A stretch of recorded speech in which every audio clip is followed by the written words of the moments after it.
again in the program Web Hunters. For today, we have 4 special guests and an interesting discussion to do. So I'm going to present each one with you. Jessica Hudson, she is a systems engineer. Leah Simpson, a U.S. government official. Don't need permission. Taylor Madison, a CIA undercover agent. Decision to test my limit. And Jasmine Phantom, an official of the United Nations. Cause it's my business, God as my witness. Stop what I finished. Don't need no hold. Jasmine, can you tell me 2 advantages and disadvantages that Google present for the users? Of course, Google offers to its users a global platform where you can search and find everything and everybody. Another thing is that you can use the Google products like Google Docs, Hangouts, Gmail, Google Translator, and so on to make our lives easier. But there are many disadvantages too. For example, somebody can find and use your personal information, our personal information, in illegal situations. Very easy. And when we have all the things that the people need in one platform, we became lazy because we don't use books or face-to-face contact as often as before. Maybe things like video chats on Google Plus. Don't you think that this kind of contact face-to-face will not get lost? But yes, probably yes, but I refer to the personal contact. Yes, it's different because face-to-face you can use online chats. That's fine, but I refer to personal contact because I think it's more important. And how do you think that we can still finding all the information that we need on the internet but without becoming unlazy people? Well, I think it's possible to do a mix of sources. I mean, not only use the information that we obtain on internet, but also search in books or with other people or with scientific institutions too. Okay. That's it. Taking control of this kind of moment. Okay, Dr. Simpson. What are the most effective techniques or methods to steal the user's money?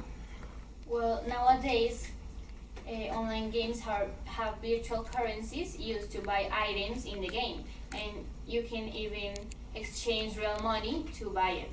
So there you have to transfer money to people who you don't even know, and sometimes you have to provide some personal data from your credit card or something like that, and the people can hack this information, or some people can even deceive us selling some items that they really don't have.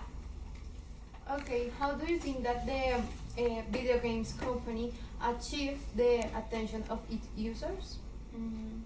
More than the industries or the companies, the games creators invent some games where you have to compete with some people from other cities or other countries, because in this way the people don't want to stop playing.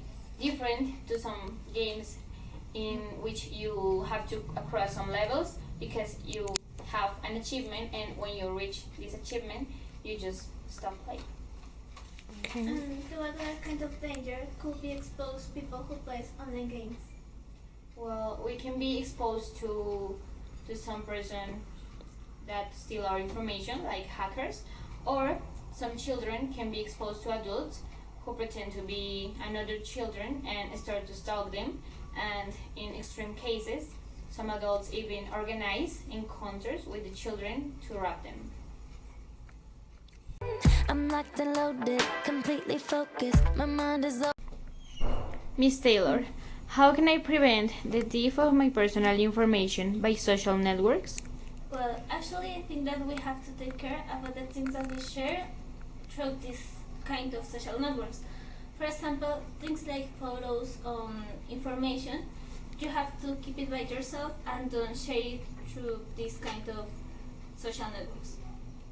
Okay. What is the way that use the hackers for obtain the private information?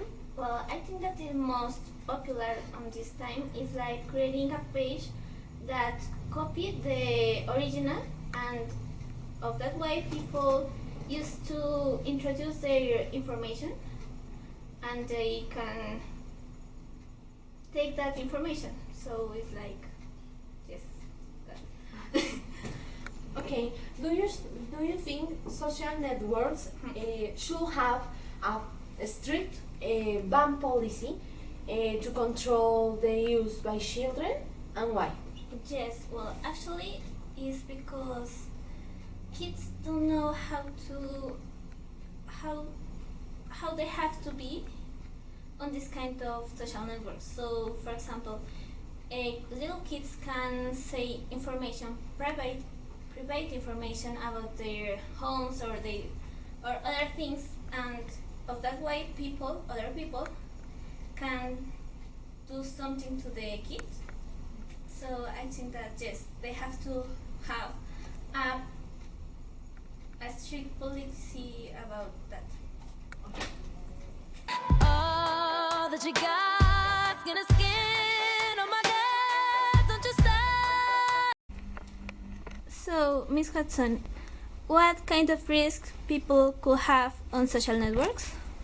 Okay, all of people that use the social network are exposed to different kinds of cyber crimes, like information theft, phishing, and cyberbullying. What population do you think that is the more affected or with a big risk of suffer cybercrime? Okay, according with statistics, the population in major risk is people between 8 and to 18 years old. Okay, what will be a security measure to prevent the cyberbullying and the phishing in young people? Okay, I think that the security measure is the control of the parents. The parents must have the information about the acts that their sons do on internet. That was a very interesting discussion, but the time is over. See you the next week. Bye. Just stop.